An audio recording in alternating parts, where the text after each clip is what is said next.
ಅದೇ ಪೂಜೆ చేసే ಊಟ ಬೇಕಂತ ಸ್ವಲ್ಪ ಪ್ರಸಾದ ಇವರೆಲ್ಲ ಮನೆಗಳಲ್ಲಿ ಮಾಡಿರ್ತಾರಮ್ಮ. ನಮ್ಮ ಮನೇಲಿ ಏನು ಮಾಡೋದು ಧೂಳೆ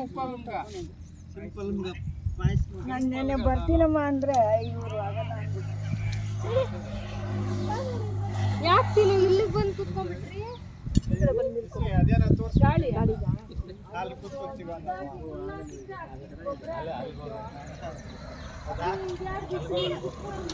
ಅಲ್ಲೇ ಅಲ್ಲೇ ಅಲ್ಲಿ ಚೆನ್ನಾಗಿದೆ.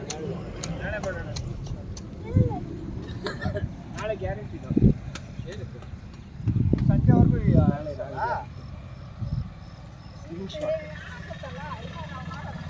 ಸಿಕ್ಕಿಗೆ ಬರ್ಬೇಕು. ಸಿಕ್ಕಿಗೆ ಬರುವಾಗ ಪೂಜೆ ಮಾಡೋದು. ಇದಕ್ಕೆ ಯಾಕೆ ಹೂವು ಇಕ್ಕಿಲ್ಲ? ಇನ್ನು ಅವ್ರು ಪೂಜೆ ಮಾಡಿ ನಾವಿನ್ನ ಪೂಜೆನೇ ಮಾಡಿಲ್ಲ. ಅವ್ರು ಮಾಡಕ್